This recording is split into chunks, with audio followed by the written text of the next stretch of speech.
can I tell you a little story? Please. When I came here, one journalist said, anybody dumb enough to accept the job is too dumb to do it. He got a great laugh from people because it's a kind of a funny line, let's face it.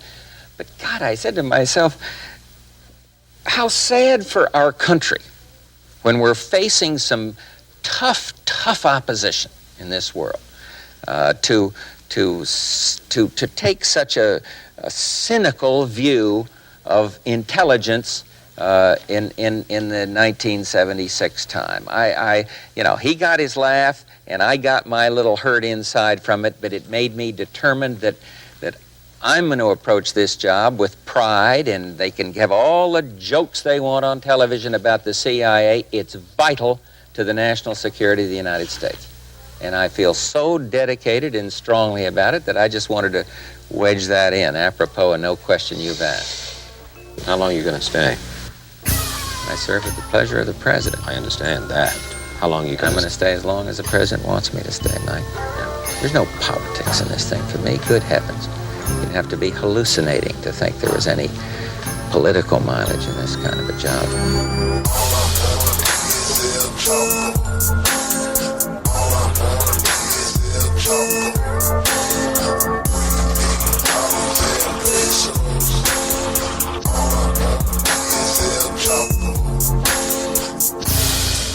Hello, friends. It's Chapo. We're back again. It's me, Matt, and Felix coming at you this rainy Thursday afternoon here in New York. And, I got to say, either the election is over or it will never be over. I think we are caught in between, just this sort of purgatory in between those two possible outcomes. We're in the quantum realm. Yeah. We're Schrodinger's cat right now when it comes to the election. And the fact of the matter is the election is never going to be over. Even if Trump leaves the White House, I fully suspect him to basically, as I said before, become the anti-president or just start running for re-election in 2024 immediately. So no real satisfactory resolution to that. Outside of that, COVID is ravaging the country worse than it has ever before. Literally every state in America is now a hotspot, not just New York City or LA or elsewhere. It's fucking everywhere. And it's worse than it's ever been. And, New York is on the verge of going back into curfew after trying to reopen the last couple months. That's not going to work. Nothing is going to work. We're stuck with this. So I think now would be a good time for us to not focus on the present, but take a trip into the past, into the annals of American history. And for you guys, begin part one of our long-anticipated history of the life and career of another one-term president. That's right, folks. I'm talking about George Herbert Walker Bush. This has been sort of percolating in the Chapo ether for quite some time now, and we're going to give a go at narrating for you basically the sort of background of the Bush family and the life and career of George H.W. Bush. I think up until about the Kennedy assassination. There is so much to talk about here. There are so many different threads that run through his life and connect it to, these truly grand and secret parts of American history that, we will not have time in this episode to get into Watergate or Iran-Contra or any of the things he did as director of the CIA or his, how he got to be director of the CIA in the first place or his presidency. So this will I think part one, we're going to do our best here to lay out the early life and career of George H.W. Bush, going from being in the U.S. Navy pilot, to a Yale skull and bones guy, to a Texas oil guy, to a senator, to director of the CIA, and just how all of these threads in his family and life do seem to coalesce in Dallas, November 22nd, 1963.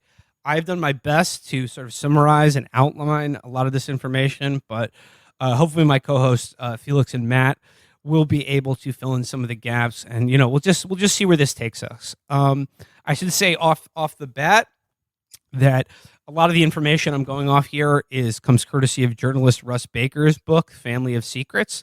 And I think it should be noted before we go much further that the book Family of Secrets was excoriated by his fellow journalists and people like at the Washington Post and Los Angeles Times and their book reviews and his fellow journalists when it came out. I just want to read one clip here. Tim Rutan, former media critic for the Los Angeles Times, described the book as an example of the paranoid style of literature as described by Richard Hofstadter. He says here, what makes Baker's book singularly offensive is the way it recklessly impugns, in the most disgusting possible way, the reputations not simply of men and women now dead, but of the living. So, guys, let's do it. I mean, if there's one thing we're good at, it is calumny directed against. Oh my God, defaming folks is a key core competency over here. I mean, like a lot of the criticisms of the book is that it relies heavily on sort of innuendo, guilt by association, and just sort of seeming to suggest a uniting thread to disparate events and people that may not warrant it. But when you do assemble all those disparate events and people, as it relates to the life of George H.W. Bush, a certain outline does begin to take shape. And I think like a good comparison to this book would be Tom O'Neill's Chaos, in that there is sort of one inciting fact or incident that put Baker on this fucking lifelong fucking trip down this endless rabbit hole of like basically the secret history of power in America in the last like latter half of the 20th century. And it's such that there's an astonishing amount of information is gathered and marshaled to point towards the outlines of something that suggests something sinister. But there is never, of course, going to be anything close to a capital T journalistic truth standard of like a definitive answer to anything. But that has never stopped us in the past. Reading Family of Secrets, I've been reading it at the same time as I've been reading NATO's Secret Armies. And one thing I was wishing during all of this is that I do think Robert Caro's book about Robert Moses, The Power Broker, is an essential book for understanding America and specifically understanding New York and why one of the reasons why American cities are the way they are. But I wish he had undertaken this effort about George H.W. Bush. Because, okay, comparing him to Trump, comparing one-term presidents, at the end of the day, all Trump has done his entire life and all he did in the presidency was ride a wave and then just do the bare minimum once he got in there. H.W. created the wave. Yeah. Yeah. His entire life, he's always been everywhere. We aren't going to give you any definitive theories of what we 100% think happened. You should go back to our JFK episode. You know, we have theories.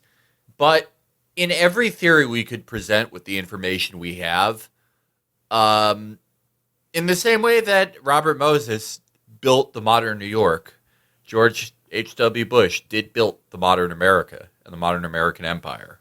And then he got turfed out of office after one term because the GDP did a whoopsie for 3 months. That's the way she goes. After an entire life spent like playing the American political economy like a Stradivarius, eating a mile of shit and being condescended to by certified Alzheimer's patient Ronald Reagan, so that he could have a chance to finally, and cleaning up Iran-Contra for him, and then grabbing the brass ring, setting up a war to happen so that you can be like the fucking, the Charlemagne of the post-Cold War era. And then this hillbilly with a saxophone says you're not sad enough that like it costs a lot of money to buy milk now, and you don't know what a cash register looks like. Yeah. All it took was him not knowing how a checkout works with the laser scanning of the barcode. A lifetime of service to Moloch and the deep state, and the guy who just gets in under the wire, gets in there, young upstart to take over the position as Moloch's general secretary on Earth. Yep. I'm just a small town pedophile from Arkansas. That's the guy. That's the way she goes, man. That's the way she goes in life. It's the law of the road, Bubs. It's the law of the road. And then also, I mean, it should also be noted that the real culmination and fulfillment of the Bush family legacy, the two-term champion, George W. Bush, his eldest son, destroyed all of it. Just destroyed all of it. And now the Bush name is forever associated with basically incompetence, failure, and the death of the American empire, and not its golden age. This is the golden age arc of the American deep state as seen through the life of George H.W. Bush. So before we get into that, I think it bears just going through briefly here as quickly as possible the lineage of the entire Bush family in the United States of America. And Chris, our producer, was nice enough to put together this abridged version of the legacy of the Bush family in America, starting with H.W.'s great grandfather, Timothy Bush Sr., who lived from 1735 to 1815. He was a Revolutionary War militia captain. And that is about as much as is important to know about him. Then we have his great-great-great-grandfather, Timothy Bush Jr., who lived from 1776 to 1850, who was a blacksmith. His great-great-grandfather, Obadiah Bush, was a schoolmaster in Rochester, New York, an abolitionist, and in fact, vice president of the American Anti-Slavery Society, and then eventually struck out for California in the 1849 gold rush. Wanted to move his family out there, but died on a boat returning to the East Coast to wrap up his affairs, and was in fact buried at sea off Cape Horn in South America. Then you've got his great-grandfather, James Smith Bush, who lived from 1825 to 1889. And this is where we begin to see the outlines of what we know of and think of as the Bush dynasty. This guy, or one of his direct antecedents, are the Bushes who met a man at a crossroads late at night who had a vicious dog in a completely white suit and had him sign his name in a book. This is where the deal got made for the Bushes. And what evidence do we have of this? Of course, James Smith Bush was the first Bush to attend Yale. He was in the Yale class of 1844. That's where they have it. All the professors are demons, and they all have a deal to make with you. They've all got a lot to offer you in this world and the next. James Bush Sr. was also an Episcopal priest.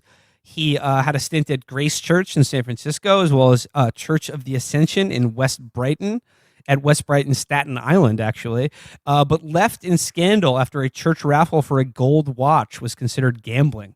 So he had to leave the church after a church raffle gambling scandal. Of course, then he became a Unitarian in 1888 and died suddenly while raking leaves in 1889. It's known as the Unitarian's curse, folks. Yeah, those leaves, they'll get you.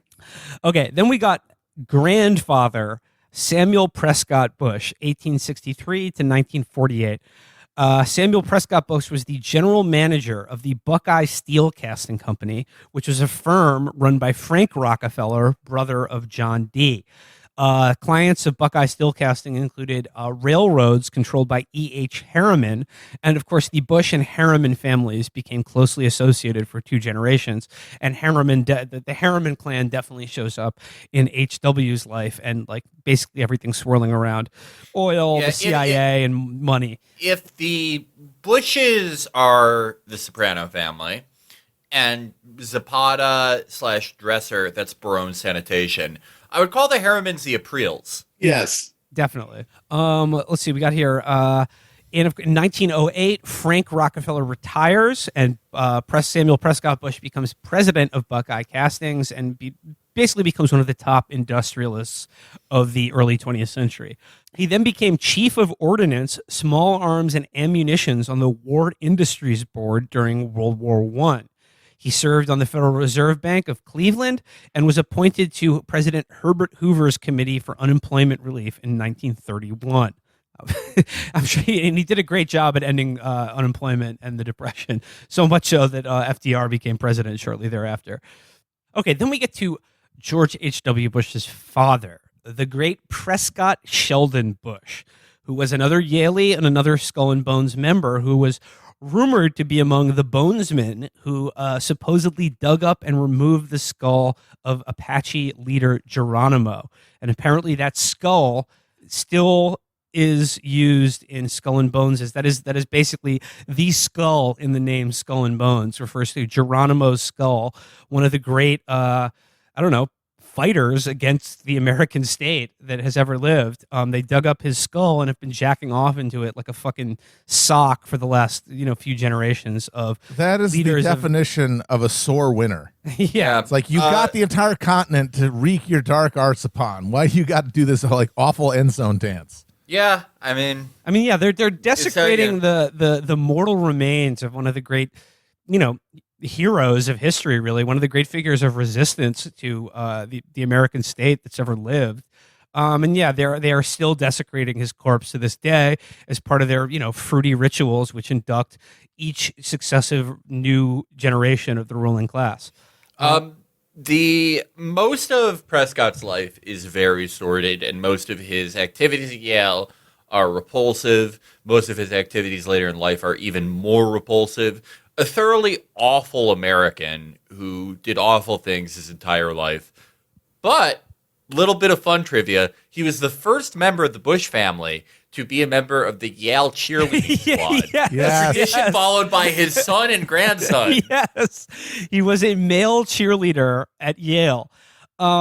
He would then go on to be a field artillery captain in the American Expeditionary Force of World War I, during which he received intelligence training and served with the French Officer Corps. So basically, that he received intelligence training from the guys in Paths of Glory that directed an artillery barrage at their own troops. That's who he was associating with during World War I. It was then sort of a sort of jack of all trades businessman. He worked for the hardware, rubber, and rubber companies, as well as merchant banks, and then also was accused of being a conspirator in the 1934 business plot. Yes. Familiar with this?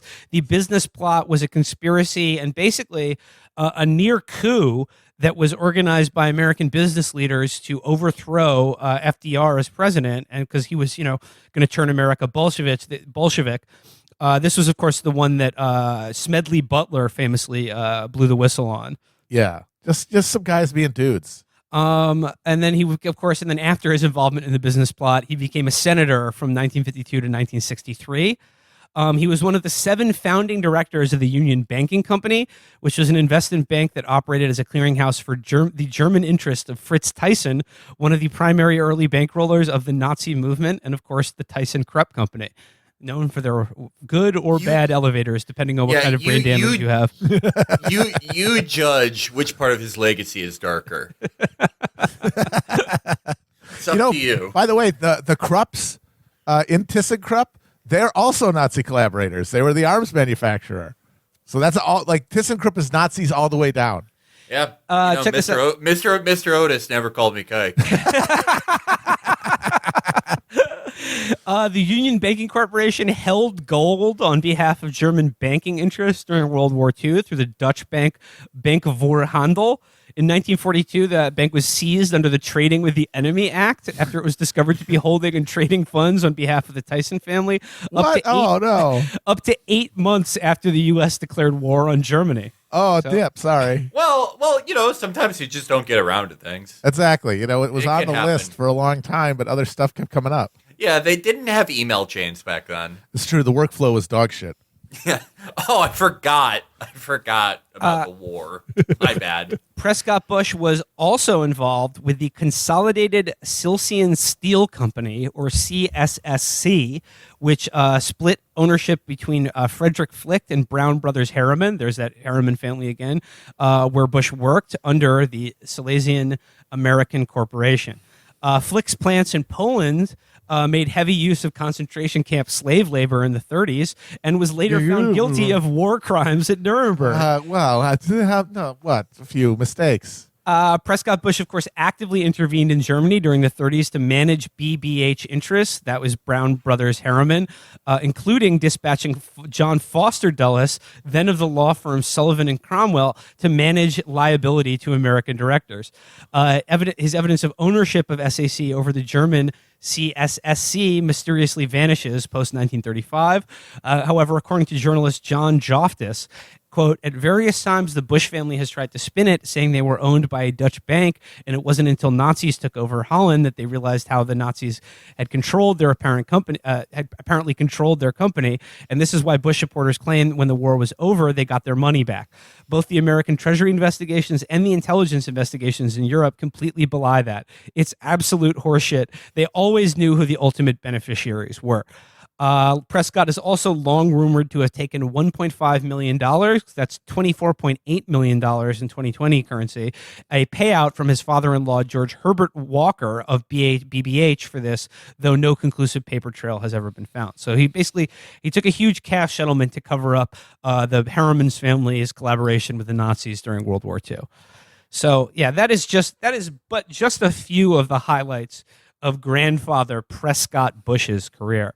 Which is one, that is marked by being like one of the titans of industry in America in the early 20th century, and then tried to overthrow FDR's government in a military coup, and then basically profited from concentration camp slave labor and just laundered just God knows how much money for the Nazis. And created how many jobs? Yeah, you didn't even say because you don't care. So here's where I think we should begin our story with George H.W. Bush.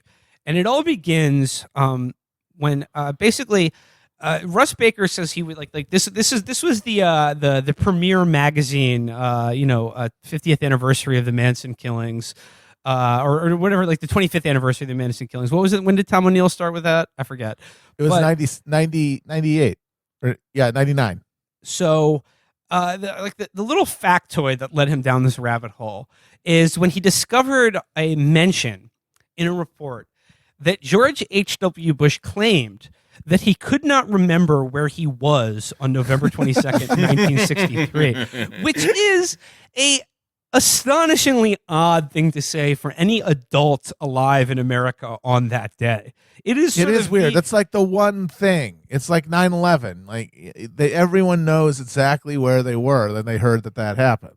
It's the thing that's always fucked with me about this is why couldn't he come up with a lie? Yeah. Like, out of all people to not lie about it, why not him? Yeah, and he was there. He had a cover. He was there to meet a bunch of Texas oil men.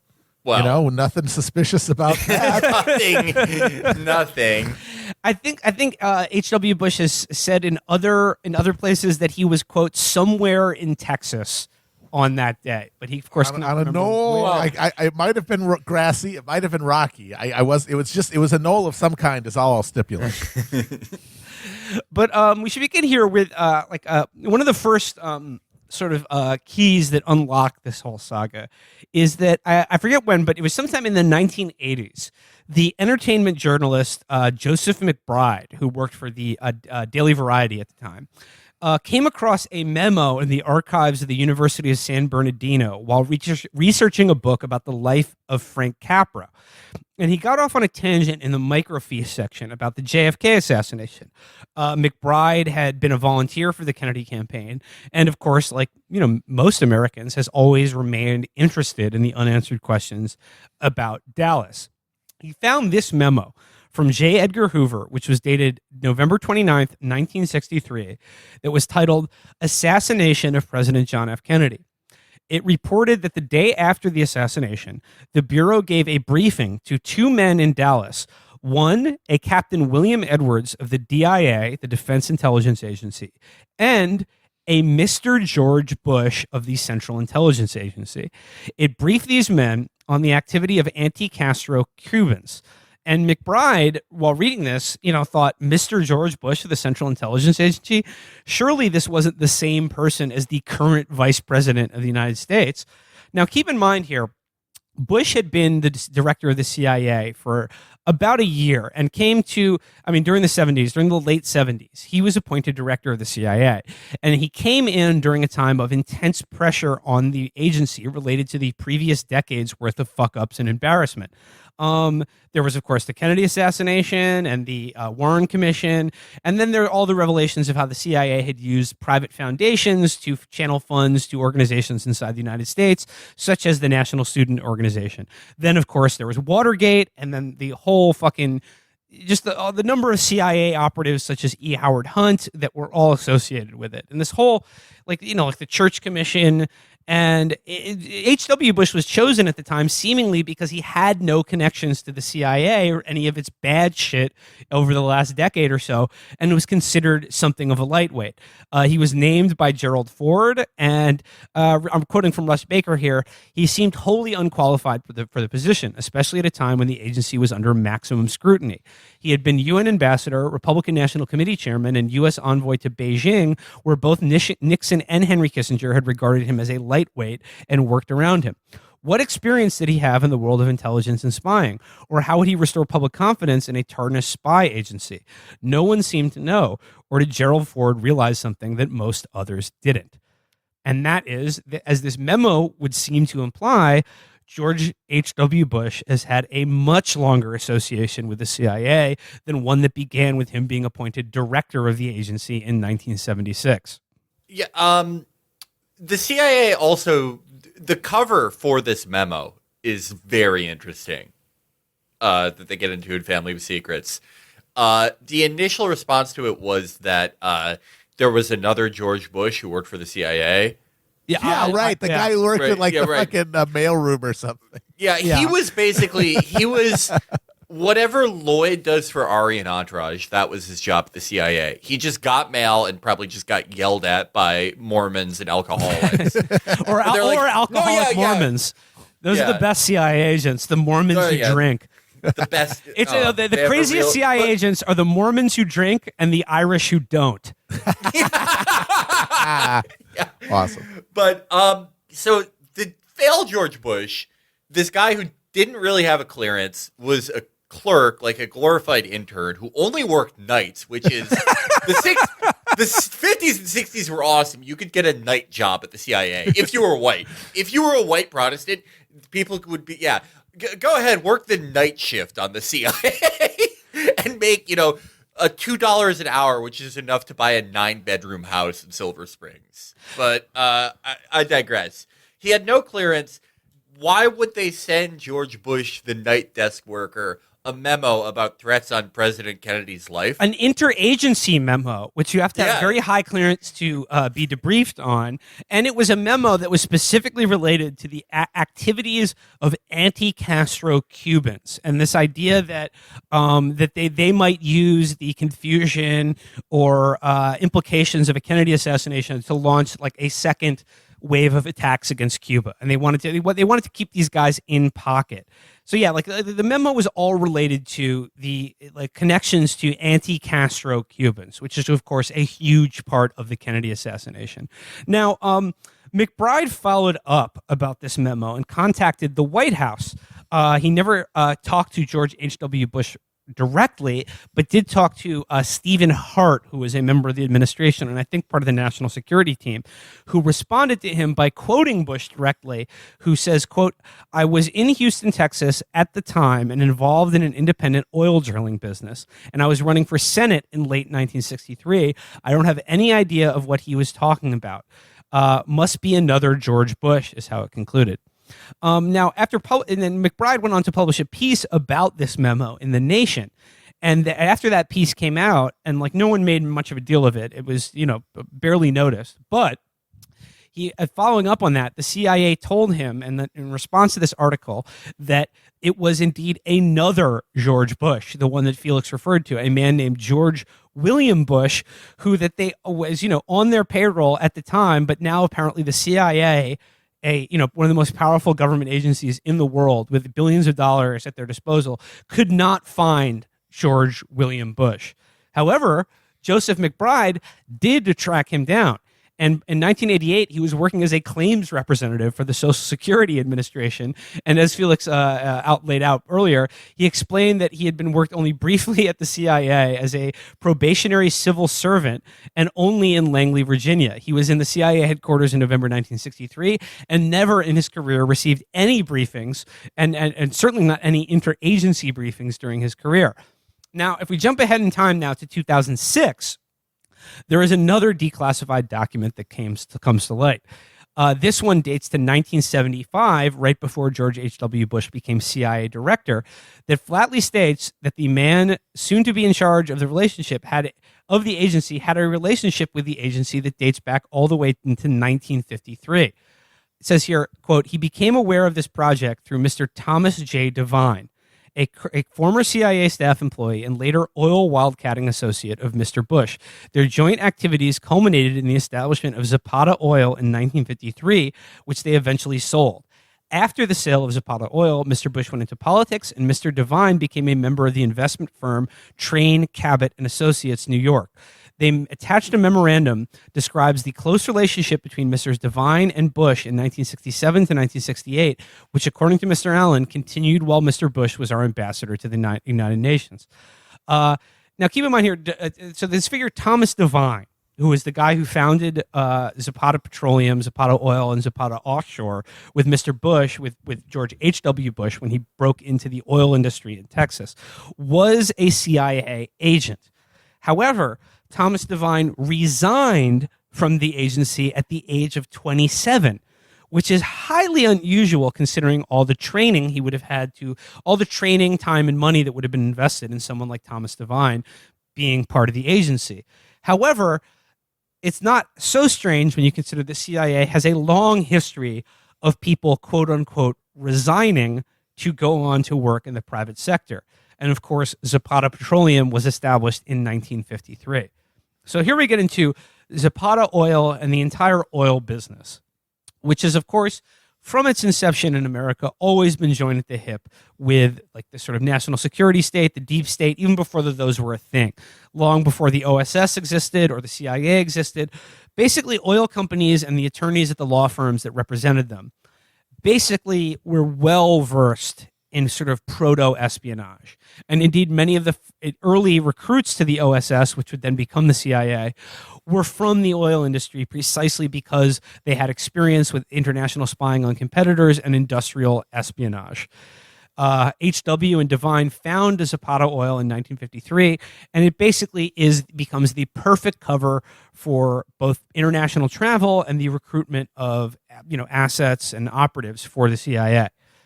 But however, H.W.'s history with intelligence goes back to even before his World War I experience. And, that is when he joined the Navy at 18 in 1942.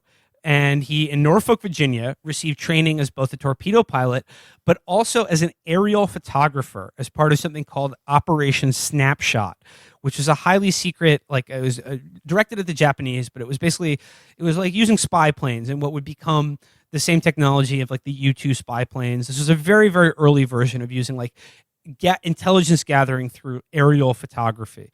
Operation Snapshot was so secret that you could be court-martialed for even saying the name Operation Snapshot while it was in operation.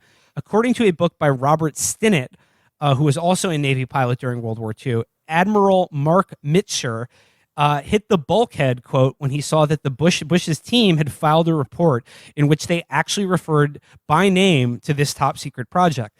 The three people above Bush and his command were made to take razor blades to the pages of the report and remove the forbidden language. Now, according to Baker, this is the first time Bush had been stung by the disclosure of information. And he learned the lesson very well throughout the rest of his life in terms of excising information about people, places, and things that you did that were agency or sort of covert related, that you just don't talk about them, or you use PR and obfuscation to manage those facts in your biography and resume.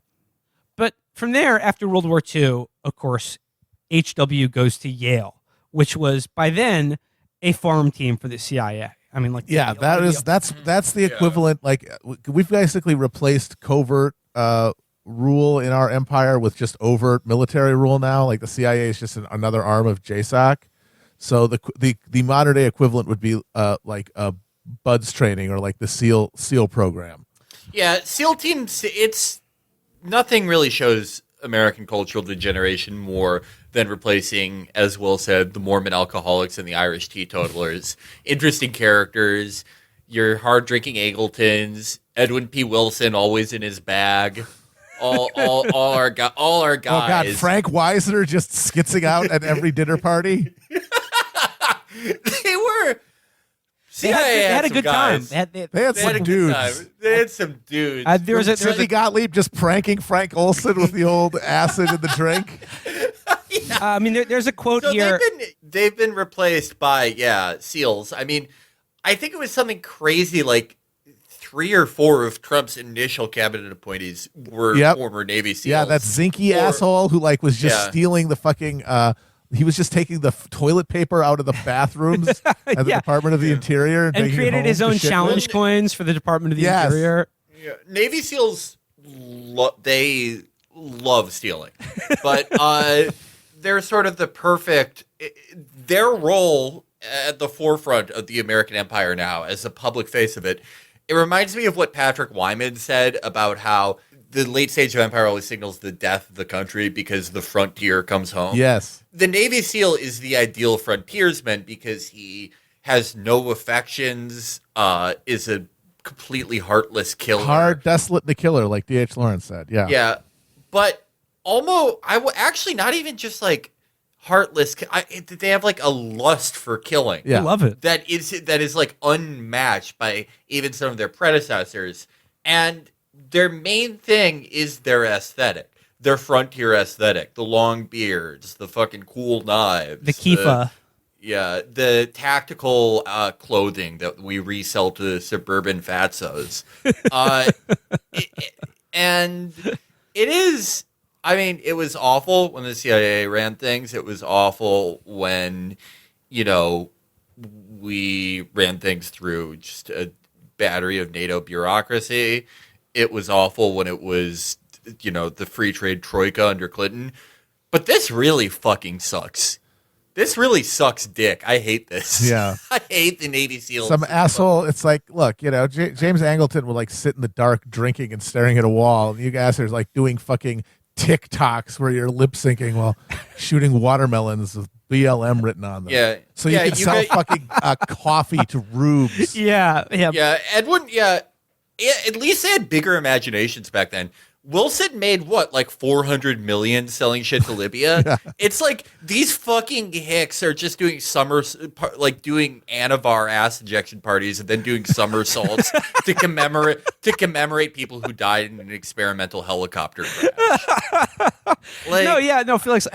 I was like, in my reading for this, I didn't write it down. I forget who said it, but there was a quote from one of these early CIA guys from like a memoir or a statement that someone reported about him about those years, and he just said, "Man, the fun we had." And I think that sums it up. These were like, sort of like preppy college boys who were, they were given the world to run, and like they did it through, just imbibing quarts of scotch, wife swapping, and wearing smart ties and tweed jackets and shit. Riding Kim Philby around your solarium like a dog. You know what? And then today it's the Black Rifle Coffee guys. Yeah. Just yelling at you on a TikTok video, as Matt said, about like what a pussy you are for drinking Starbucks. Yeah. It used to be all these alcoholics sitting around completely naked in a really hot office, totally wet, and reciting poetry in Greek, even though they were wasted beyond repair. And now it's like these guys, making TikToks to Aaron Lewis songs and crying. Like, it Makes sucks, me sick man. how far we done fell. Yeah. But just to return to Yale and like the era of George H.W. Bush's graduating class, I don't know if it was his graduating class or the one before it, but like just to give you like an idea of what a farm team it was for the CIA, 35 men from one of the graduating classes would go on to work for the agency. 35 guys went to the same fucking place, and that's just of we know of. And here comes H.W. His father Prescott. He's got Yale fucking pedigree going back 2 generations. He already has experience in Navy intelligence under his belt because of World War II. And of course he joins Skull and Bones at Yale. Oh, just like where his father. He jacks off in a coffin next to Geronimo's skull. Just a real like thing his that father. he really did. Not a joke. Mm-hmm. Yep. He was also, as a bonesman, he was nicknamed Mammon. And Mammon was a nickname that every class had, and it was for the horniest guy in the class. So one Well, thing we gotta know be done about for something. Poppy is that he was laying pipe of some kind or another. Well, if I can get into phrenology a little bit, Poppy does have the skull and build of a guy with a dick that's too wide for his body.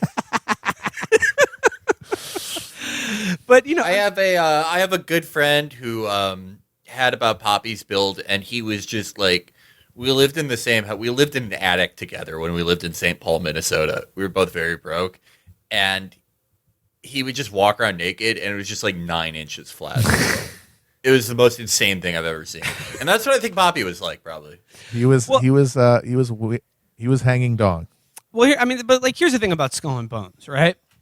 It's that it is the oldest secret society of the American Ivies, but what does it really do, right? On the surface, it is like Bohemian Grove, this kind of like fruity theater kid thing, where Right. it's like Yes. these preppies have their little dinner clubs and they dress in costumes and they sing songs and they have these like weird rituals, like you said, where you jack off in a coffin with Geronimo's fucking skull, and that you do like you have to confess all of your deepest secrets in like a group of men who are like nude from the waist up or from the waist down. I forget how the ritual goes, but it's all this kind of like like I said, like Bohemian Grove. It's a lot of this theater kid shit. Yeah. That is just like it has like a It's a tinge of distraction the for these rich fancy Fauntleroy. it has a tinge of the sinister, but when you really get down to it, I mean it's pretty stupid. But here's the thing: what is it really all about? Like these secret societies and their secret rituals and their secret code words and their secret fucking handshakes and all that bullshit. What is it really all about? It's about proving that you can keep secrets. Mm-hmm. That's exactly how. That's what it. That is its function, and that is why Skull and Bones and Yale and Princeton and places like that minted this entire generation of like business, intelligence, news, and military leaders who. I mean, again, it's not a conspiracy. All of these people were friends. All of these people went to the same schools. All their dads were friends. All these people were literally in the same secret societies with each other. Going back to criticisms of Family of Secrets, I mean, yes, I do think there is probably some journalistic malpractice in the book, but in the end, if you intend to make a full accounting of this family, and specifically of H.W., you have to work on innuendos and circumstantial evidence because so much of this is undocumented. You only see the result because so much of this is a result of these people first meeting each other when they were 18 and fucking jerking off in a coffin. All of this is said without record, without anyone writing it down, without anyone seeing it, and then it just happens.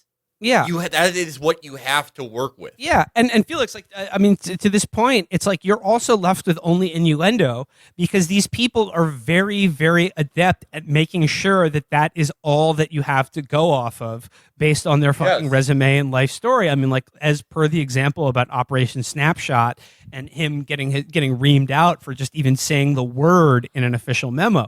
I mean, this is why George H.W. Bush in his memoirs has nothing about Dallas 1963. It has nothing about where he was or what he was doing or any recollection of the assassination itself or mention of it. In fact, the only sources we have to go off that are Barbara Bush's book, where she like lets slide, some cover for what they were up to or what they were doing in Dallas and Houston at the time. Yeah, it's all things that if you talk about them, it's just designed to make you sound like a crank. But it's like he can't say what he was doing because whether these are all possibilities that he did nothing, that he had a tad of involvement, that he hid the real killer's gun, that he personally did it, which I think is the most ridiculous. That's the least credible one. Yeah, right. But no matter which one it is, if he says anything, you can start pulling at the yarn and unravel some of it. And the point is to never unravel any of it. To even the thing that looks off, that is off. Things like, the boats in the Bay of Pigs assassinations being codenamed Houston and Barbara.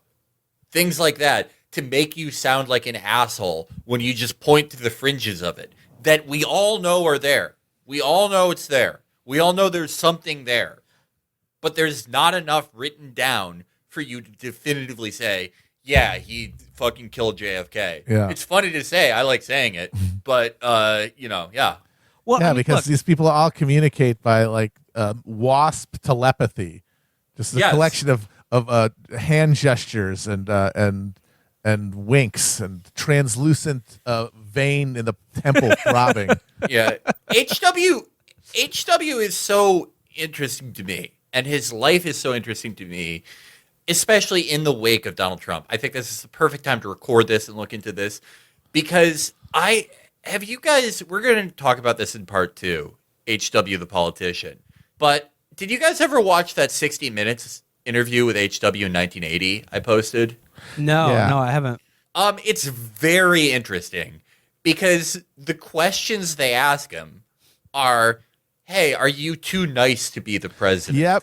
Are you a wimp? What's Yeah. with the wimp factor? And the whole wimp thing it ended up being kind of his undoing, but That was, it was that was by on the his cover of own Newsweek, design. right? Yeah, With it President?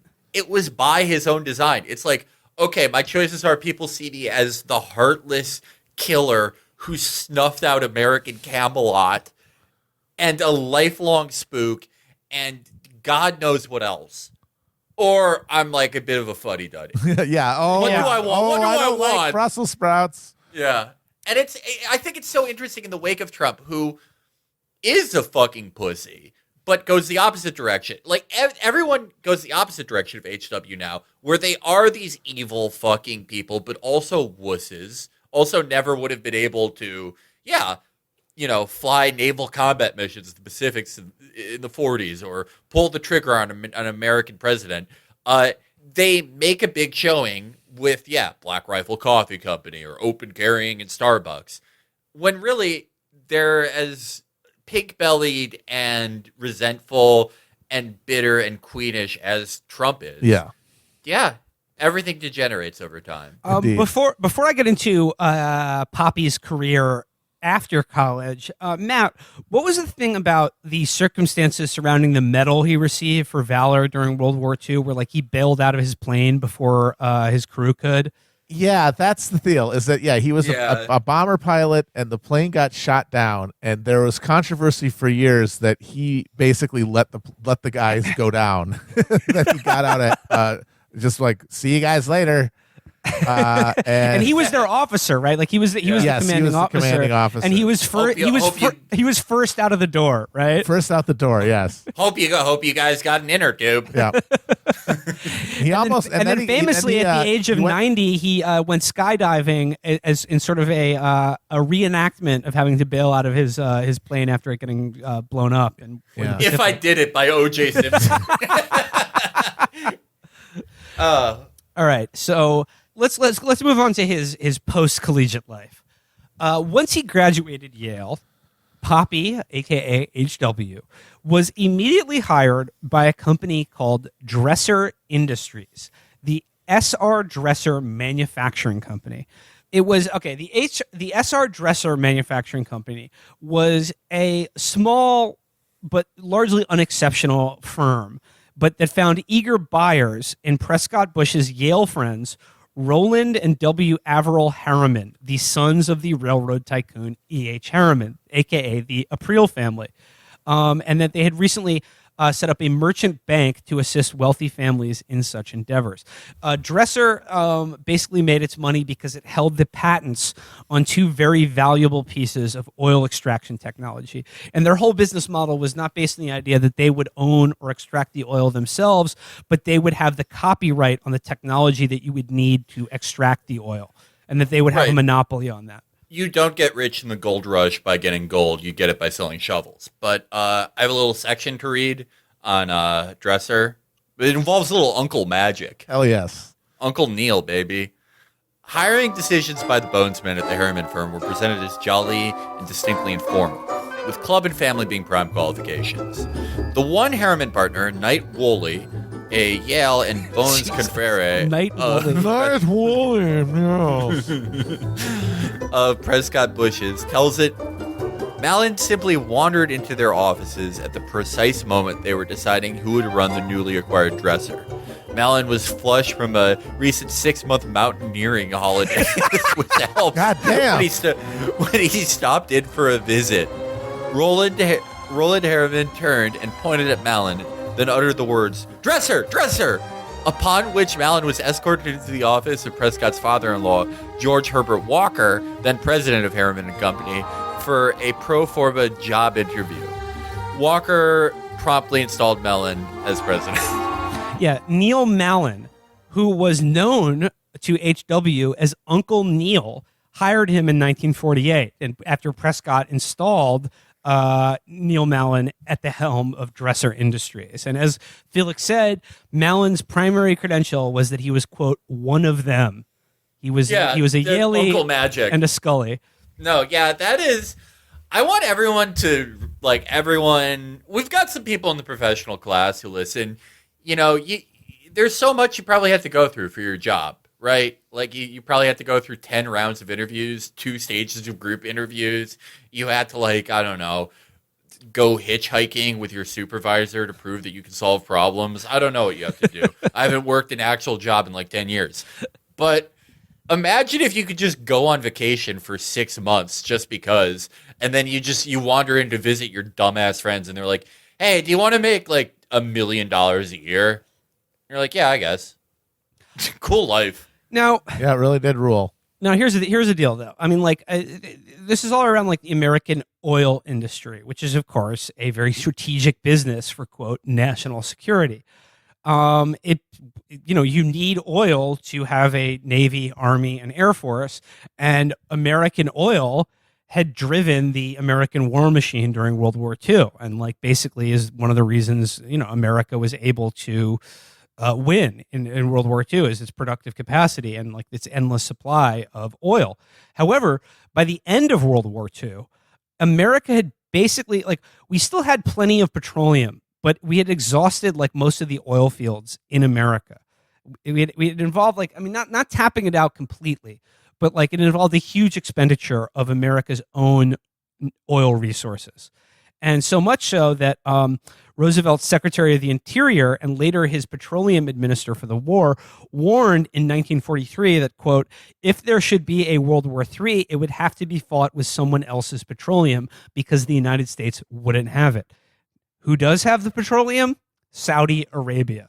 And this, of course, goes into the whole deal that FDR made with the Saudis. The Bitter Lake Adam Curtis documentary goes into all of this after World War II, which was, that set in place like the dominant American foreign policy towards the Middle East for basically from then up until now, which is that we provide cover to let the Saudis do basically whatever they want in exchange for that we are the primary buyers for the Saudi crude reserves, like Saudi crude, like that we would have untrammeled access to Saudi crude in perpetuity, and it would be on it would be a deal on our terms, but like basically we would always provide cover for like the Saudi royal family, and they could do whatever they want, i.e., proselytize fundamentalist Islam to the rest of the fucking Muslim world.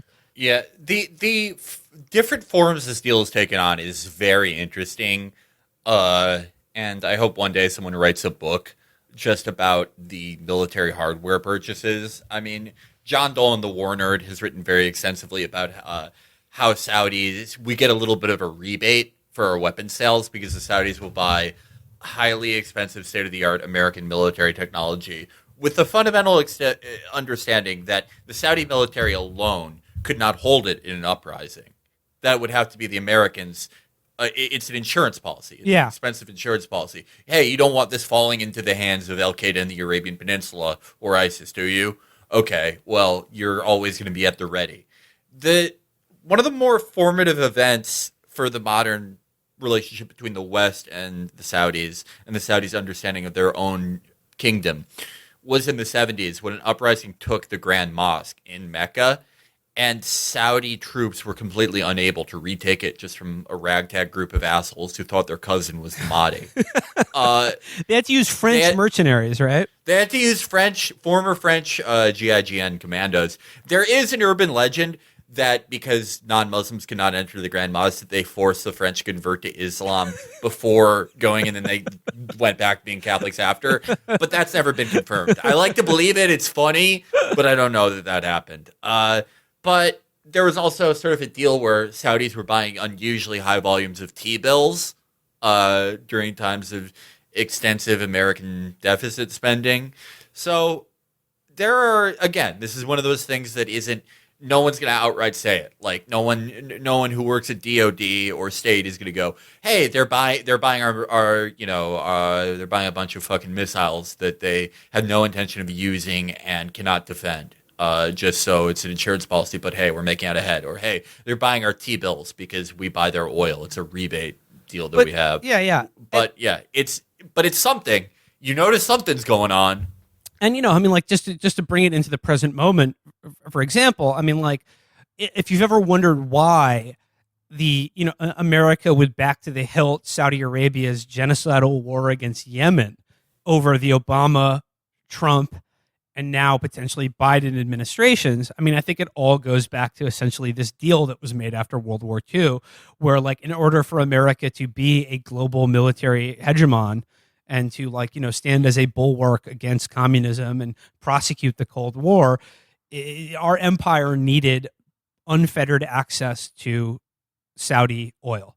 And that continues to this day. And that's why they can do things like carry out the worst ongoing war crime in the world with the full cooperation of the U.S. military and government. So back to Dresser here. Dresser Industries was also known for providing covers for CIA agents and assets. And H.W. goes to work for Dresser in 1948, but things get interesting when the Cold War really heats up in 1950, when North Korea invades the South. Now, this is important because it caught the U.S. intelligence community completely off guard, and heads had to roll because it was a huge embarrassment for them. So who steps in? Well, a man named Allen Dulles. We've already heard about his brother, John Foster, and his relationship to this story, but Allen Dulles becomes the deputy director of clandestine activities. And wouldn't you know it, he just happens to have had a decades-long relationship with the Bush family prior to that. Even as far back as World War I, when Dulles' uncle was serving as Secretary of State, Prescott's father, Samuel Bush, oversaw small arms manufacturing for the War Industries Board, and a young Allen Dulles played a crucial role in the fledgling intelligence services operations in Europe. Later, the families interacted regularly as the Bush clan plied their trade in investment banking and the Dulleses in the law. So, basically, the Bushes were the bankers and the Dulleses were the lawyers. And those two were their relationship united those two sectors of American power, and they were the ones who knew how to get things done. They were the ones they controlled the money, and they had the keys to all the doors through banking and the law. So Dulles, at the same time as Dulles is taking over all clandestine operations for the U.S. intelligence state and national security state, Dresser Industries relocates to Dallas, which was rapidly becoming the center of both the defense industry, but also new oil capital. This was this was the West Texas oil boom. It was minting these new titans of industry. And of course, Neil Mallon was at the center of all of it, bringing together sort of these politically conservative, the elites of Dallas society, together with what was then a nonprofit group called the Council on World Affairs. And Mallon had been active in the Cleveland branch of that. It had been started in 1918. Basically, it was a localized equivalent of the Rockefeller-backed Council on Foreign Relations, the presidency of which Allen Dulles had just resigned to take his post at the CIA. So in September 1951, there was an organizing meeting at Mallon's home, which featured a group of people in that meeting, which included Fred Florence, who was the founder of the Republic National Bank, whose Dallas office tower was a covert repository for CIA-connected ventures. There was a guy named T.E. Braniff, who was a pioneer of the airline industry and a member of the Knights of Malta. Then there was Fred Wooten, who was an official at the First National Bank of Dallas, which would then later go on to employ H.W. Bush in the years between his tenure as CIA director and vice president. And then a guy named Colonel Robert G. Story, who was later named as a liaison between Texas law enforcement and the Warren Commission investigating the assassination of President Kennedy. This group backs Eisenhower for president, and George H.W. Bush is made Midland County chairman on the Eisen-Nixon-Howard campaigns in both 1952 and 1956. So young George H.W. Bush finds himself sitting at the nexus of basically the Eastern establishment, the incoming administration, and this huge new wealth created in West Texas oil. Ike becomes president, and the Dulles brothers cement their control over all of U.S. foreign policy. John Foster Dulles becomes Ike's Secretary of State, and Allen Dulles becomes head of the CIA. And guess what?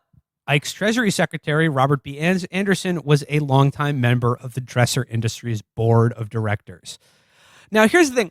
Eisenhower was a general. He was the top general of American forces in the European theater for World War II. I mean, Operation Overlord, D-Day, that was all Eisenhower. And the thing is about generals is that they like delegating authority. He did not want to be involved in the day-to-day grind of politics. So he was happy to sort of farm out a lot of the sort of functions of state to guys like the Dulles brothers. And it's sort of like the daily tasks of being president were kind of boring to him, and like it was not seen as like his role as an executive to oversee every aspect of them. So what did they do with this authority being delegated to them? Guatemala and Iran. And of course, it's Mellon's Council of World Affairs that was involved in a lot of this. Basically, at the beginning of his administration, they sent 15 members on a 3-month world tour for meetings with what the group characterized as, quote, responsible political and business leaders. After the group returned, Dulles came to visit with the Dallas Council chapter, and at the same time, the CIA was in the process of creating plausible deniability for what would eventually become its efforts to topple unfriendly regimes like Arbenz in Guatemala and Mossadegh in Iran. Here's the problem, though. The CIA's charter explicitly prohibits any kind of domestic covert operations. So the way around that is you have to create an entire environment, like an entire ecosystem of middlemen to support rebels in countries that are targeted for regime change. And during the early days of Dresser in Dallas, and then eventually Zapata Petroleum, Dulles was beginning to experiment with running these off-the-books operations. And companies like Dresser and then Zapata Petroleum were like the perfect covers to not just run off-the-books operations, but to fund them as well. Zapata Petroleum is founded in 1953 with investment money from his uncle Herbie Bush, also Yale Skull and Bones, class of 1927. And just a quick note here about Uncle Herbie. He was instrumental in bringing others, including Eugene Meyer, a Yale graduate and owner of the Washington Post. Meyer was one of a number of media titans who were friends with Prescott and fellow Skull and Bones member Henry Luce, founder of Time magazine, and William Paley, who was head of CBS at the time. So, like I said here, like this is bringing together like all these people went to the same schools and were part of the same secret society in it, and then would go on to be the heads of basically banking, like the legal profession, the media, and the intelligence community. And Staten Island, Brooklyn, Manhattan, the Bronx. So, Felix, you want to talk about Zapata Offshore and how that worked? Zapata Offshore, also pending on audience interesting, hats coming soon. I've been informed I cannot be sued by the Bush crime family or Zapata's successor corporations for my Zapata oil hats that I have made for my friends and family. So we'll see, but no, I think I may sell those soon. But Zapata offshoring, it was an interesting group of guys. It was founded in conjunction, George H.W. and Thomas Devine, who we had mentioned earlier as the 27-year-old CIA wunderkind who had retired. Yeah, he got all the intelligence. He just did it very quickly. Yeah, some guys are just like, they just breeze through it, right? Yeah. Zapata offshoring was formed as a subsidiary of Zapata Oil. George H.W. was the president of Zapata Offshoring. Well, I mean, okay, so like offshore drilling was a relatively it was a newer technology, and Zapata Offshore had a drilling rig called Scorpion that was they were able to move from the Gulf of Mexico to Cay Sal Bank, which was a very remote island in the Bahamas that was crucially 54 miles north of Cuba. And the Cay Sal Island had also recently been leased to Howard Hughes, who had his own longstanding CIA ties, as well as what was known as his own private CIA. And these offshore platforms, basically, here's how they worked. George Bush would be given a list of the names of Cuban oil workers who wanted jobs. And wouldn't you know it, all of those Cubans who got placed in jobs working for Zapata Offshore were connected to Operation Mongoose, which is the CIA program to overthrow Castro. Basically, the oil platforms were the perfect training. They were like, they gave them jobs, covers, but also basically were like training camps for these Cubans to do raids on the Cuban homeland during, right after Castro had come to power. They called it Operation Mongoose. The other thing that Zapata did, and it was in the perfect business for this, like if you run an offshoring business, you could obscure a lot of like transportation of goods, transportation of arms, transportation of people. It can look like anything. Logistics. Offshoring business. Yeah. They were a purchasing agent for the CIA, oftentimes. That it makes me think of, the boats in Bay of Pigs being named Barbara in Houston. Yeah. Again, like fucking weird coincidence, right? The thing is, like, the connection to Operation Mongoose here takes us back to that original J. Edgar Hoover memo that mentions a Mr. George Bush for the Central Intelligence Agency. What was that memo about? It was briefing them, the DIA and the CIA, on the FBI's concerns about these anti-Castro Cubans and like the chance that they may, I don't know, go off books again and do something crazy, like, I don't know, kill the president of the United States. And like, that's the thing. It was like, this is all connected to these off the books operations in the Caribbean and Cuba in particular. Now, of course, Fidel takes power in the Cuban Revolution in 1959. And what does he do? He declares himself a communist not long after that. But even before that, he begins expropriating the property of several large American firms, specifically agricultural and mineral. And like, this gets into the idea of like the sort of psychology of a lot of these guys too. Because like when we talk about national security, what does that really mean? And for these guys, it means particularly anything in the Western Hemisphere is ours.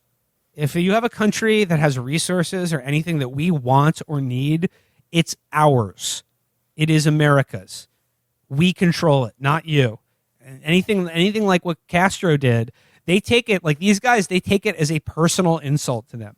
It's like there's an emotional, psychological connection here to revolutions like Castro or governments like Arbenz or Mossadegh in Iran that attempt to use the natural resources of their own countries for their own benefit, that nationalize them or run them in the way that America would if we had those companies for the benefit of their own people and their own government.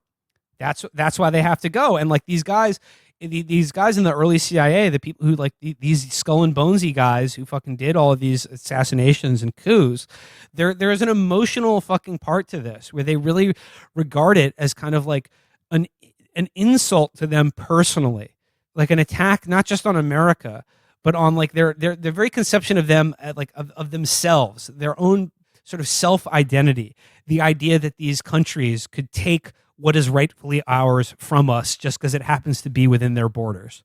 It all goes back to jerking off in Geronimo's skull. It's the same act. It's the same thought behind it.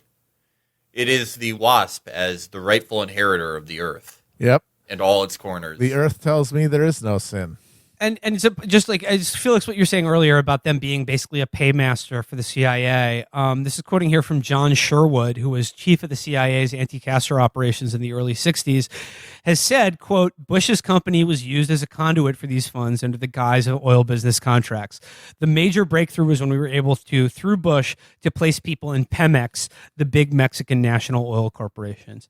And of course, Zapata's operations were just a pure continuation of the model created by Dresser Industries. It was like a one-to-one thing. They were basically, I mean, that's the thing, they're basically the same company. They're doing the same thing. It's just a different name. And in Zapata, George Bush was running it rather than working for it. Just quoting here, it says here, like they were innovative in borrowing from the in-house history of Dresser, which he was basically one of the first companies to do this bold move of this innovative tax strategy that involved creating a separate company in the country, the Principality of Liechtenstein. The benefit here was that no American taxes had to be paid on international earnings until the money was returned to the United States, if it was returned to the United States at all. And basically, like the funds became such that they were not repatriated or they were out of sight of federal authorities, and basically there was no effective way of knowing where that money went or for what purposes. And Zapata, as like the umbrella corporation, which just consisted of a number of foreign corporations that were incorporated in each country where these drilling rigs operated. And it was basically created by the tax department at Arthur Andersen and the tax lawyers at Baker and Botts. Arthur Andersen, another longtime player in American evil. I mean, even going up to Enron in the fucking late 90s. I mean, like these are the accounting firms that create ways for American firms to not just hide profits from taxation, but to create these vast flows of capital that are essentially exist in a black box and are unknown to anyone but the people involved. And lo and behold, who's involved? Yeah, people are getting rich off of it, but it's really just, it's all the United States government and intelligence communities. Like that's what these corporations are at a certain level. They're allowed to make money, and like I said, a lot of people get rich off of them, but they are still basically fronts, especially in the oil business, for the CIA and what they want to do, which is fund illegal wars, assassinations, and fucking coups wherever they want, because those countries have resources that we need and that we want. So, I mean, it's here where it sort of brings us up to 1963, and H.W. saying, quote, he was somewhere in Texas on that fateful day, unlike virtually every other adult who lived through it, who could probably tell you what fucking pants and shirt they were wearing when they fucking found it. At the time, he, of course, was campaigning for Senate, and this was like, at this time, Prescott Bush was a senator up until 1962. And then in sort of a surprising move, a lot of people thought that he would, hold that seat forever, but he announced that he would not seek re-election and was sort of getting out of politics at exactly the same time that his son, H.W. Bush, was making a hard shift from the oil industry to politics in America. And he was running for Senate in Texas at the time of the Kennedy assassination. Now, keep in mind, the Bay of Pigs fiasco, which is very much associated with John F. Kennedy and is one of the main reasons, or at least speculated as being one of the main reasons for the Kennedy assassination, is essentially blowback from the Bay of Pigs. The Bay of Pigs was an operation that was started under Eisenhower, and it was the brainchild of Allen Dulles. And it was basically given to Kennedy as he took office. And he initially, signed off on it because like the ball was already moving. When it failed, that really soured his relationship with the CIA and Allen Dulles in particular. He felt that he had been lied to by the CIA, who, like, up until the Bay of Pigs, was regarded as basically infallible and undefeated in American and sort of global history. And one of the big lies that Kennedy said that he was bought into, or that he had been sold by Allen Dulles, was that America would not have to intervene very heavily at all. We would just have to provide a staging ground for these exiles, because as soon as they got there, of course, the Cuban people would rise up and join them and overthrow Castro and his government. The natives rising up is a recurring theme in the career of George H.W. and George W. Bush. The uprising that never comes. We'll deal with this later, towards the twilight of the second episode. But of course, George H.W. Bush instructed the Shia of Iraq to rise up against Saddam Hussein, saying that Americans would provide air cover, and then was just like, "Oh, sorry, I had something to do that day," Oh, dip. and they got slaughtered by the thousands.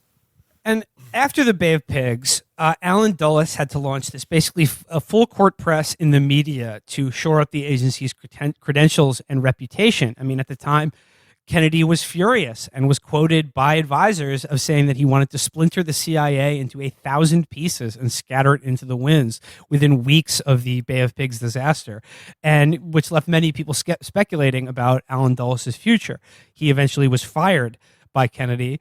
And one of the main reasons that is cited for this firing is that in this media full court press, he went on Meet the Press shortly after the Bay of Pigs invasion and basically blamed it on Kennedy for not backing up the exiles with like air support and military cover. He says that we weren't waiting for the people to rise up on TV. He said we were waiting for, quote, something else that didn't materialize.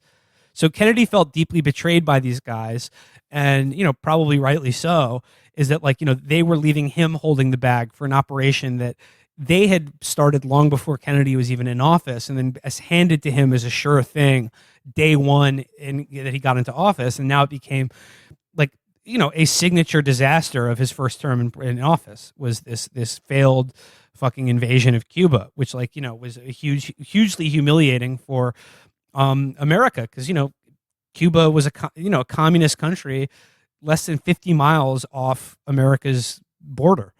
And from here, like, you know, you go back to our JFK episode. I mean, like, it spins out from here. Our good friends Brendan and Noah will be diving even deeper into this in season 2 of Blowback, which is coming next year, which is going to be all about Cuba and the Kennedy assassination. Like, that is the blowback. If these guys and, you know, what happened after that, and like the CIA's attempt to reassert itself, and, you know, Kennedy's perhaps involvement in trying to clip their wings maybe is possibly a reason that his head was blown off in Dallas. I'll just say here, Prescott Bush has been quoted as saying of the Kennedys, I have, quote, never forgiven them for the Bay of Pigs fiasco. He's quoted that to many close friends. He wrote a letter to Alan Dulles' widow in 1969, which was discovered among Dulles' papers at Princeton University. That's where Prescott said, I've never forgiven them. You know, that is really prickish of those guys, because they knew that the invasion would not work without air cover. That was all built into it. But they also didn't want to commit. They were worried that Nick Kennedy wouldn't commit if he knew that. So they went with the old ask for, just like go forward, and then just assume that once it started, he would take the next logical step to, like, you know, recognize that he was committed now and send in the air cover. And instead he said, no, we're not going to do that. And then they fucking hated him forever. It's like they were trying to trick the guy and give him some fucking credit for not falling for it. They were mad at him forever for not falling for the trick that the trap they set for him. It is like posting Psy in the hospital today so a girl will DM you, and then calling the girl a cunt because she didn't DM you. Yeah, and of course it's because they think, well, if he just got those bombs in there, we would have won. Which, okay, buddy, sure. Yeah, not a foregone conclusion at all. So, I mean, like, that brings us to, November 1963 in Dallas. George H.W. Bush is running for senator. And he's running for senator at, like, you know, at a time when, like, the Republican Party, like, as a whole, and of course, like, you know, like I said, he had been a chair on the Eisenhower-Nixon campaigns before that. But, you know, this was at a time when, like, the Republican Party knew that their political future was dependent on if they could break the South away from the Democrats, and particularly the states of Florida and Texas. And H.W. Bush running for Senate there was a crucial piece of that political effort. You know, JFK had been just elected in one of the, you know, thinnest margins of victory in American history, one that was, you know, election that was probably stolen. by the Chicago syndicate on behalf of his father, Joe Kennedy III. You could see all that in Martin Scorsese's The Irishman. But the Republican Party understood that it was like their future depended on regaining the South and sort of severing the South's tie from the Democratic Party, which was historically, the South, Dixie was the Democratic Party stronghold. And that's what the New Deal relied on. And that was a source of their power. So, he was campaigning all over Texas, possibly even in Dallas on the day of it. So the idea that he would be sort of unaware of the fact that Kennedy was in Dallas riding around in that car with a fucking open top in 1963 because he knew that he had to campaign hard in Texas to win re-election. And George H.W. Bush was, forget any of the conspiracy aspects of it, just on the surface was a crucial part of the Republican effort to stop him from winning Texas and to regain the presidency and a control over the South. So again, the idea that he would be so reticent to share any memories about what he was doing there at that time, or seemingly be unaware of why he was there and why Kennedy was there at the time, is another very weird thing. Another weird thing that came up was something that came out in 1988.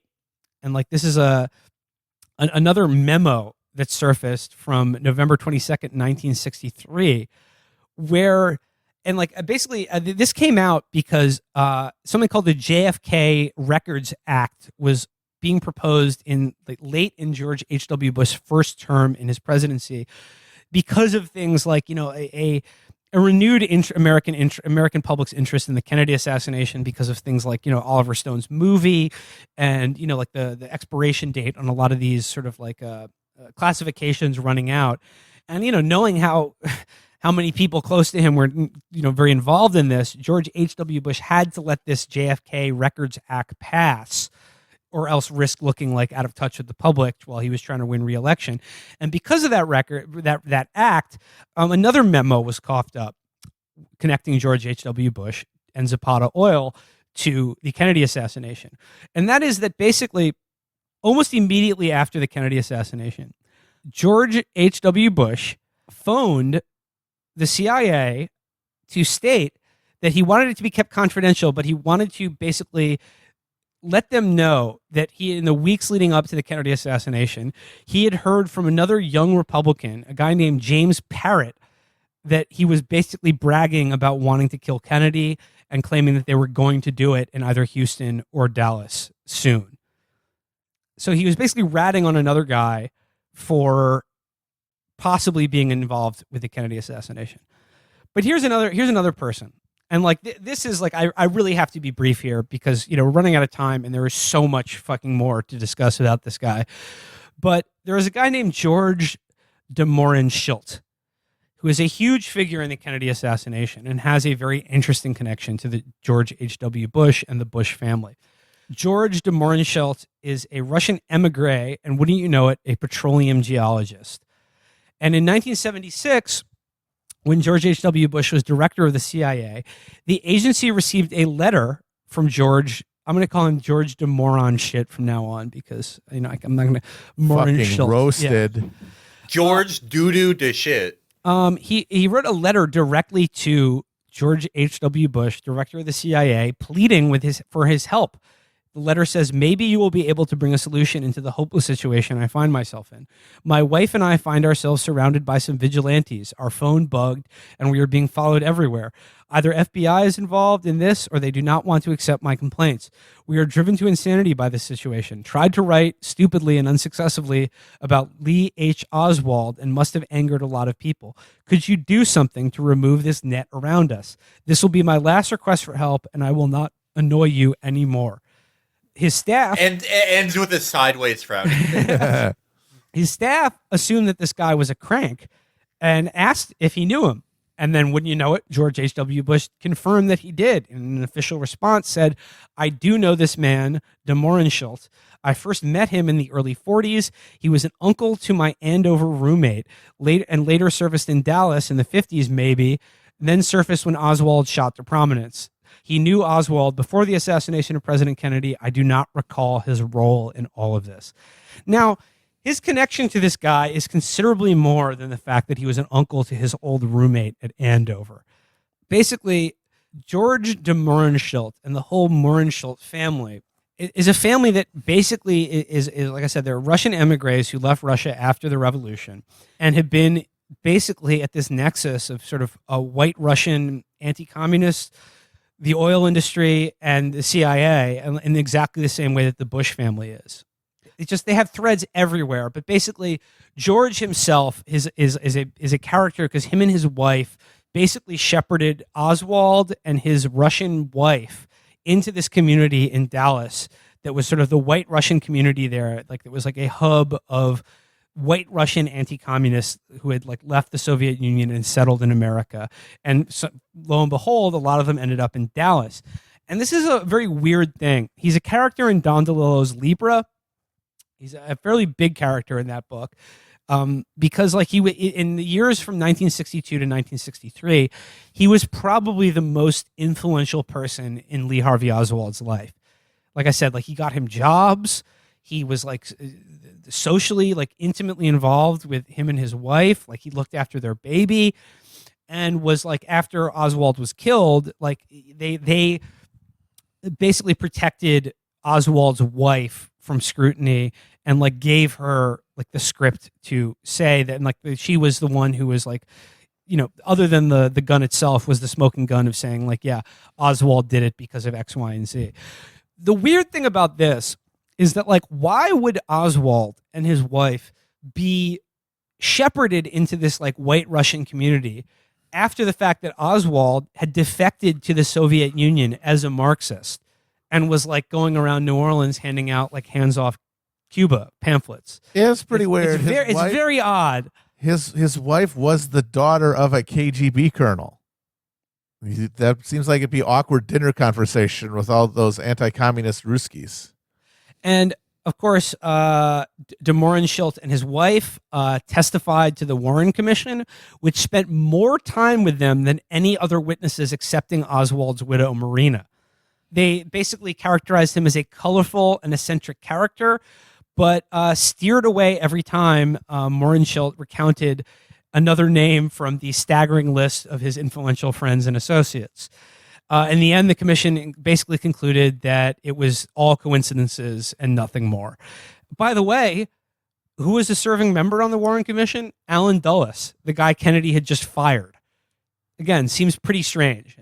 Whether you want to chalk these up to all coincidences or not, you could, but you know, we're not in that business. We're in the business of innuendo. We are about slandering, and the beauty part is you cannot slander the dead. They can't sue you. It's awesome. I mean, there's just too much more about just basically like, and like George de Mohrenschildt's whole family. Like his father was involved in George H.W. Bush's grandfather, and like they were very influential in like lobbying the government of Woodrow Wilson to get America involved in World War II. They were very influential in reopening. Get those bonds paid back. They were very influential in reopening the oil fields in Azerbaijan and Baku back to like sort of like a American. Like even after like, you know, the Soviets had taken power, like they just talk about full circle there. Yeah, my God, the Kochs like, did that too, I think. Yep. Yeah. I mean, like the Mohrenschildt family is like a perfect sort of international mirror to the Bush family, in that they are these sort of Zelig figures who just happen to be at the nexus of like these major world events and are like very influential in like the oil and intelligence community and the Cold War. Wait, there's just one thing here about George I need to share before we wrap it up. Okay, so yeah, before settling in Dallas, he was mainly known as, quote, an international businessman. But quoting from Baker here, the timing of his overseas ventures was remarkable. Invariably, when he was passing through town, a covert or even overt operation appeared to be unfolding. An invasion, a coup, that sort of thing. For example, in 1961, as exiled Cubans and their CIA support team prepared for the Bay of Pigs invasion in Guatemala, George de Mohrenschildt and his wife passed through Guatemala City on what they told friends was a month-long walking tour of the Central American isthmus. Then the de Mohrenschildts appeared in Mexico on oil business, just as a Soviet leader arrived on a similar mission, and even happened to meet with the communist official. In a third instance, they landed in Haiti shortly after before an unsuccessful coup against its president that the U.S. had its fingerprints all over. And just one more thing here.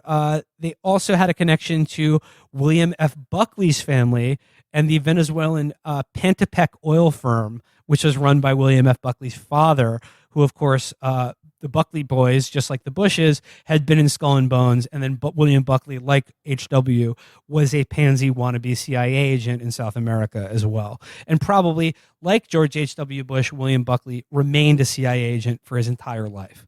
Oh, yeah. So, I mean, like I said here, like there's so many threads that lead the Bush family, the Mallons, the Harrimans, the Morgenschelts, just so many of these families and like the people in them and their business associates and their fucking school days and everyone. There are just so many threads that lead them into this like nexus of like the Cold War, oil, the CIA, anti-Castro exiles, and like the Bay of Pigs, and then ultimately a bullet ripping through Kennedy's head on Dallas in 1963. Like my brain is pouring out of my ears just trying to keep all of them together in my head. But I think that takes us basically up until like the first major part of George H.W. Bush's career, which, like I said, culminates with John F. Kennedy getting his head blown off in Dallas in 1963. And, you know, to the extent that he was personally involved in it, I mean, just consider the fact that like the day of it happening, he took it upon himself to officially rat on someone else for potentially threatening to kill the president. And then when he became director of the CIA, got a personal letter from George himself saying, "Please help me. I foolishly talked about Oswald." Oh, by the way, a year after he sent that letter, George de Morgenschel committed suicide. Well, Bill O'Reilly was trying to go interview him.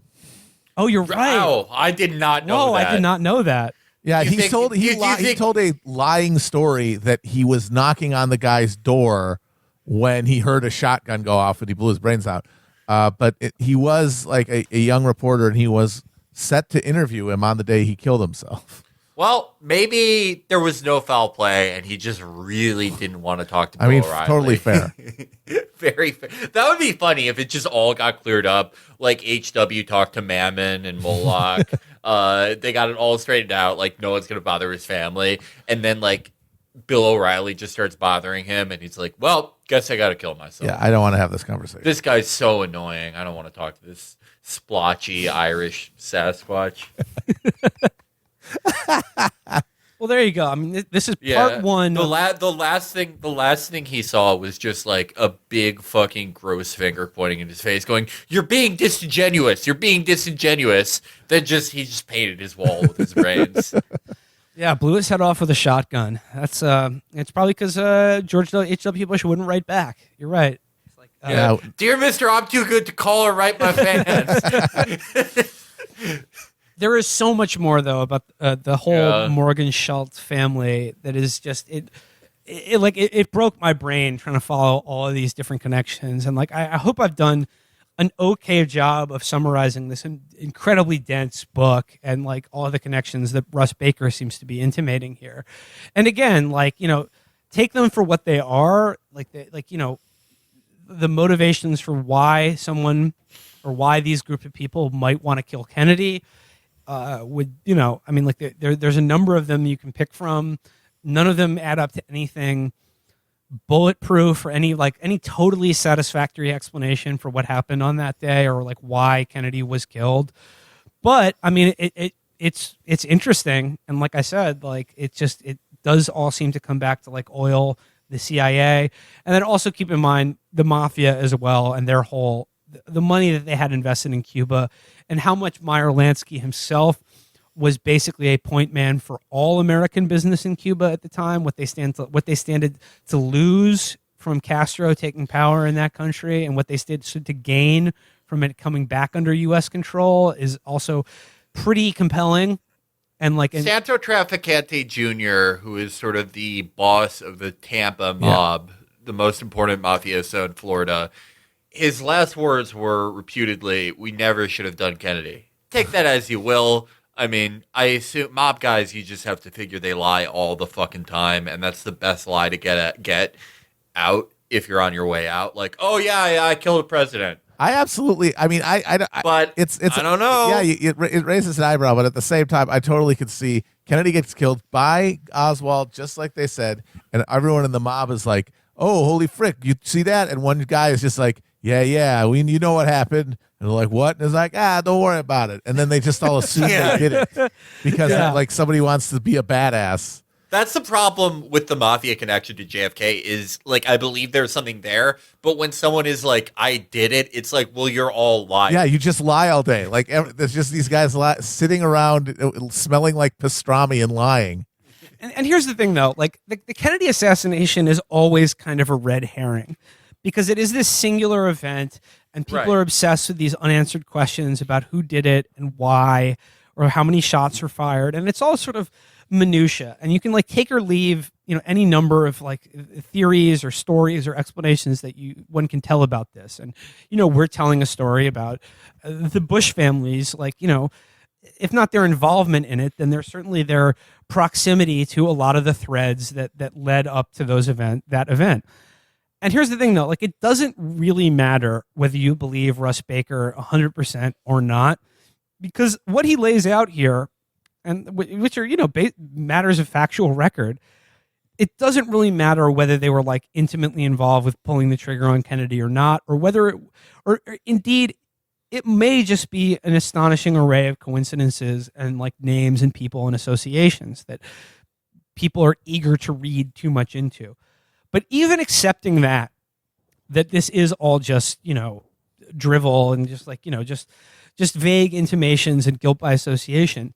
I mean, the story about the Bush family from one generation to the next, and H.W.'s life in particular, is one that tells a very real story about like how power works in America and how America, like the American like military national security state, how it rules the world and how it governs itself in the years following World War II. Yeah, he's there for all of it.